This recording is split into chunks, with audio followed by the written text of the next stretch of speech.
मधु की शादी हुए अभी महीना भी नहीं बिता था कि मधु चौथी बार मायके आकर बैठी हुई थी।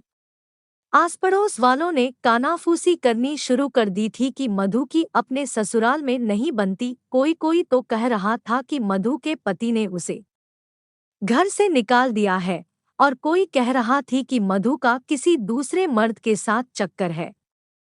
लेकिन मधु अब ससुराल जाने से डर रही थी, और वजह थी उसके पति की हर रात उसके साथ की जाने वाली हरकत।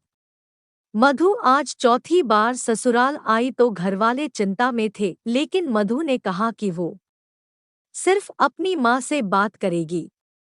माँ ने पूछा, क्या हुआ, सब ठीक तो है ना? मधु, नहीं माँ, वहाँ कुछ भी ठीक नहीं है माँ। क्यों, क्या हुआ मधु? माँ, सुनील मुझे हर रात को परेशान करते हैं। माँ, अरे अभी शुरू के कुछ दिन तो ऐसे ही रहते हैं, नया नया है ना, बाद में सब ठीक हो जाएगा, इसमें यहाँ आने की जरूरत नहीं है।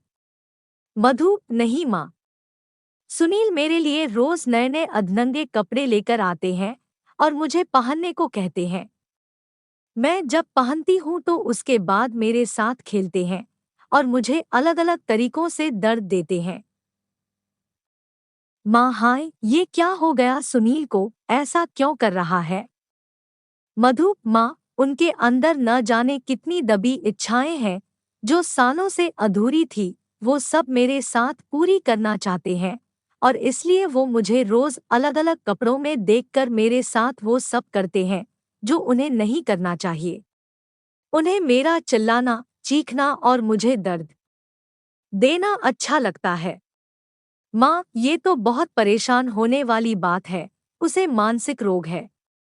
मधु, हाँ, और वो इस बीमारी के चलते मुझे दर्द देना चाहते हैं।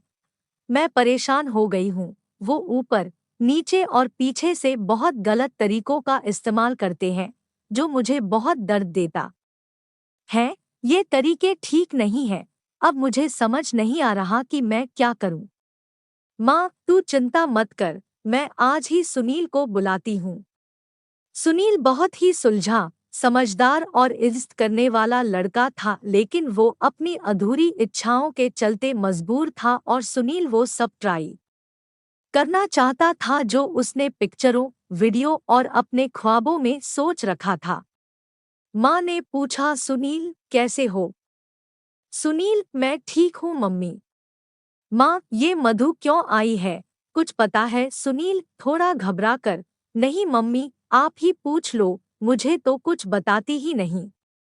माँ, पूछा मैंने। सुनील थोड़ा घबरा कर, तो क्या कुछ बोली माँ? हाँ, सब कुछ जो तुम उसके साथ हर रात करते हो और आगे करना चाहते हो। सुनील के माथे पर पसीने निकल आए और उसका चेहरा फीका पड़ गया। सुनील ने कहा, मतलब? माँ, मतलब तुम अच्छी तरह समझते हो, और मैं भी। अगले आधे घंटे में जो होने वाला था वो न सुनील ने कभी सोचा था और न ही मधु ने, लेकिन ये हो रहा था। सासू माँ के अंदर जवानी की आग भड़क चुकी थी, और वो अब सुनील को उसकी ख्वाहिश और ख्वाबों की दुनिया में ले जाकर संतुष्ट करने वाली थी। सासू माँ ने सुनील से कहा, तुम यहीं ठहरो और मेरा इंतजार करो।